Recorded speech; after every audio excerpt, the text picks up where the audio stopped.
최근 들어 중국인들이 소형 보트를 타고 한국으로 미립국을 시도했다는 소식을 뉴스를 통해 접하셨을 겁니다. 이렇게 중국인들이 목숨을 걸고 한국으로 미립국을 시도하는 이유는 현재 중국의 상황과 매우 밀접하게 관련되어 있습니다.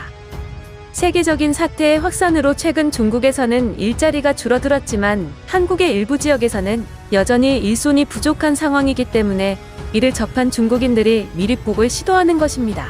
미국과 중국의 무역전쟁 등으로 중국 내 일자리가 많이 줄어들었고 거기다 세계적인 사태의 확산으로 관광비자를 이용해 한국에 입국하기가 어려워지자 밀항을 선택한 것입니다. 이러한 현상은 당분간 이어질 것으로 예상됩니다. 세계적인 사태로 중국 경제가 크게 꺾이면서 중국 지도부 사이에서 분열이 일어나고 있습니다. 현재 중국의 시진핑 총서기와 리커창 국무원 총리의 갈등이 심화되었으며 시진핑은 중국의 경제 침체와 사회 갈등의 실상을 잘 알지 못한다는 인식이 널리 퍼졌기 때문입니다. 기자들과의 회견에서는 2020년에 빈곤 탈출이 가능하겠냐는 기자들의 질문에 리커창 총리는 현재 중국인 6억 명이 매월 17만 원을 번다며 중국 도시에서 집세, 세금 내기도 부족한 수입인데 세계적인 사태의 확산으로 중국 경제가 휘청거리면서 일자리도 줄어들어 하루하루 먹고 살기 힘든 사람들이 늘고 있다고 깜짝 발언한 것입니다. 거기다 중국 경제 전망을 보고하는 전인대에서 큰 역할을 맡은 리커창 총리가 올해 중국의 GDP 성장률을 발표하지 않아 그만큼 중국의 경제 전망이 불투명한 것이라는 말이 나오고 있습니다. 일각에서는 빈곤 탈출이 아니라 빈곤으로 돌아가고 있다며 목소리를 높이고 있으며 일부 도시 지역에서는 최저생활보장제도, 실업보장 등으로 지원해야 할 빈곤 인구가 늘어나고 있습니다. 실제로 리커창 총리는 일부 연설에서 중국은 현재 허리띠를 졸라매야 하는 나날이란 표현을 사용하며 겉으로는 중국의 경제성장이 세계 제일이며 중국을 따라잡고 있다며 선전하고 있지만 실상 내막을 잘 살펴보면 전혀 그렇지 않다는 것입니다. 시진핑 총서기는 올해 2020년에는 중국 온 국민이 풍족하게 먹고 사는 사회를 이룬다고 약속하며 목표한 바를 대체로 달성했고 효과가 당초 예상한 것보다 훨씬 좋았다며 자화자찬하기 바빴습니다. 당초 중국은 세계적인 사태의 여파로 미국을 비롯한 서방이 혼란에 빠진 사이에 중국이 공세적 세력 확장으로 수건을 해결하려고 한다는 관측이 서방 언론으로부터 제기되었습니다. 미국 일간 월스트리트 저널은 중국이 최근 홍콩과 대만을 넘어 남중국해, 인도 히말라야 산맥 국경지역 등 영유권 분쟁지에서까지 장악력을 키우고 있다고 관측했습니다. 중국은 지난 28일 중국 전국인민대표대회에서 홍콩의 정보기관을 세워 반중국 행위를 막는 내용을 골자로 하는 홍콩 국가보안법을 통과시켰습니다. 이는 홍콩을 영국으로부터 반환받은 뒤 보장해온 홍콩의 자치권을 심대한 수준으로 제약하는 조치라는 지적을 서방으로부터 받고 있습니다. 올해 중국은 대만 인근에서 전함과 전투기를 동원한 군사훈련을 수차례 강행하기도 했으며 그뿐만 아니라 중국은 베트남, 필리핀, 말레이시아, 대만 등과 영유권 분쟁을 벌이고 있는 남중국해에 지난달 2개의 행정구역을 추가로 설치하고 80개 지형의 이름을 붙여 이들 국가를 자극했습니다. 아울러 최근에는 인도와 영유권을 놓고 갈등하는 국경지대, 중국 군부대가 접근해 양측 군인들이 충돌하는 일도 발생하기까지 했습니다.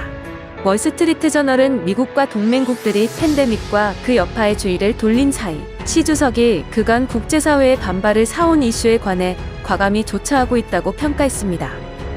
거기다 세계 53개국 12만 명을 대상으로 한 설문조사 결과에서 미국이 중국보다 세계적인 사태에 대한 대처를 못했다는 답변이 60%를 넘기면서 서방국보다 통제에 더 성공한 것으로 보이는 지금을 기회로 삼아 미국과 대등한 세계 강국으로 부상하겠다는 중국몽 실현에 박차를 가하고 있다는 것입니다. 중국 지도층은 현재로선 중국이 미국보다 강하다고 보고 당연히 이들은 지금을 전략적으로 절호의 기회로 여긴다는 분석입니다. 이러한 움직임은 이미 세계적인 사태로 심화한 국제사회의 반중 정서를 더욱 자극할 것이라는 내부 지적도 나오고 있습니다. 중국에 대한 국제사회의 감정이 이토록 비호적이었던 적이 없었고 미국인뿐 아니라 유럽인 등 다른 사람도 마찬가지이며 중국이 단기 외교적 이익을 위해 과도하게 움직인다며 처참한 결과를 부를 수 있다고 보고 있습니다. 실제로 중국의 홍콩 보안법 제정을 두고 미국은 홍콩의 특별지위를 박탈하겠다며 맞섰고 유럽연합도 심각한 우려를 표하며 유럽연합과 중국 관계에 영향을 초래할 수 있다고 시사한 바 있습니다. 도널드 트럼프 미국 대통령은 주요 7개국 정상회의가 국제연안을 대변하지 못한다며 한국, 호주, 인도 등 아시아 태평양 지역 국가들과 러시아를 초청해 정상회의를 확대 개최하겠다는 계획을 밝히기도 했습니다. 트럼프 대통령은 이 회의의 개최 시기를 오는 9월 이후로 설정하며 중국 문제를 논의하겠다고 밝혀 중국에 대응하기 위한 연합전선을 구성하려는 것으로 보입니다.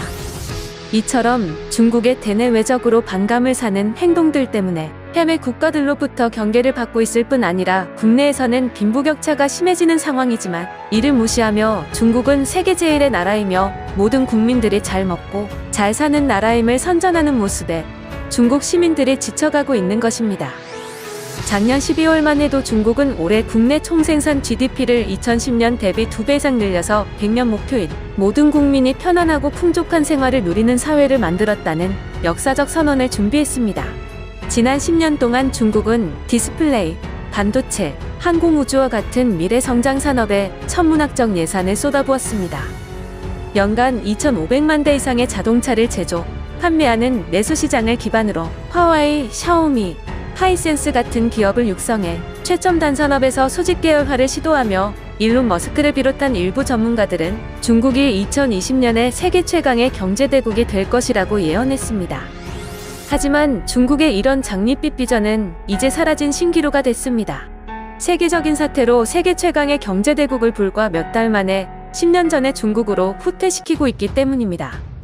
최근 사태로 중국의 많은 민간 기업들은 파산을 신청했는데 중국 경제에서 규모가 작은 민간 기업이 80% 정도 비중을 차지하고 있어 중국 경제에 큰 충격을 준 것입니다. 기업 정보 플랫폼인 캐년차에 따르면 1분기에만 46만 개가 넘는 중국 회사가 폐업한 것입니다. 특히 광둥 지역 섬유 산업에서는 중소기업 10개 중 8개 정도가 문을 닫을 정도이며 그나마 조업을 이어가는 기업들도 직원을 50% 이상 줄였고 직원 급여는 거의 10년 전 수준으로 돌아갔습니다. 중소기업 파산은 대규모 실업을 초래할 수밖에 없었고 중국 근로자는 6억 4천만 명 정도인데 중국은 공식적으로 약 2,600만 명이 실직했다고 발표했습니다. 하지만 전문가들은 중국 내 실업자가 이미 1억 명 이상이라고 추정하고 있고 일부에서는 농민공까지 합치면 중국 실업자 숫자가 3억 명을 훨씬 능가할 것이라고도 분석했습니다. 중앙정부, 지방정부, 기업, 개인 모두 천문학적 부채를 안고 있는 중국의 대규모 실업 문제는 매우 위협적인 요인입니다. 대규모 실업은 중국 내수 시장에서 핵심적인 소비를 일으키는 중산층을 붕괴시킬 가능성이 높아 허리가 무너지면 경제 전반에 미치는 파급 효과가 상대적으로 커지고 회복에도 오랜 시간이 걸리기 때문입니다. 중국 중산층 붕괴에 따른 내수 시장 침체는 결국 해외 국가로부터의 수입이 없어지는 것이어서 세계 경제에서 상당한 비중을 차지하는 중국의 입지가 줄어드는 것입니다. 날로 격화되는 미국, 중국 무역 전쟁과 다국적 기업의 탈중국 현상은 중국의 외화 부족 문제를 초래하고 있고 중국은 선제적으로 자국민들의 해외여행과 해외 지출을 강력히 통제하고 있습니다. 한국뿐만 아니라 이제 수많은 중국 관광객이 싹쓸이 쇼핑을 하는 모습을 당분간 해외에서 다시 보기 힘들어진 것입니다. 설상가상으로 지난 7일부터 중국의 대표적 산업벨트 지역인 지린성, 랴오닝성, 헤이룽장성 등지에서 재발했고 중국의 중심 베이징 또한 위기를 겪고 있습니다. 또다시 도시를 봉쇄하고 수천만 명의 이동을 제한하면서 중국 경제의 시름은 더욱 깊어지고 있는 것입니다. 국은 지급 준비율 인하로 유동성 공급을 늘리고 중소기업 및 취약계층에 대한 대출을 독려하고 사회간접 자본 투자를 확대하고 1,000조 원 이상을 쏟아붓는 경기 부양책을 추진하고 있지만 조만간 대세를 바꾸는 것은 힘들 것으로 보입니다. 1990년 이후 지난 30년 동안 중국은 이와 같은 대규모 실업 사태를 제대로 경험해 본 적이 없습니다. 중국이 성장하던 지난 10년은 전 세계 경제도 성장하고 있었지만 현재 중국이 부딪혀야 하는 세계 경제는 거의 모든 국가가 세계적인 사태 때문에 심각한 소비 침체와 성장률 하락을 경험하고 있어 더욱 극복하기 힘든 상황입니다. 2020년 중국 경제는 생산, 소비, 수출, 수입 등 거의 모든 경제 지표에서 10년 전으로 돌아가는 뉴노멀의 시대를 맞고 있으며 살아남은 중국 기업들이 비장한 각오로 대응해야 하는 미래 변화가 중국에서 일어나야 하는 것입니다. 지금까지 지식튜브였습니다. 구독 버튼 아래에 종 모양 버튼을 클릭하시면 좀 더 빨리 소식을 접하실 수 있습니다. 오늘 하루 정말 수고 많으셨습니다.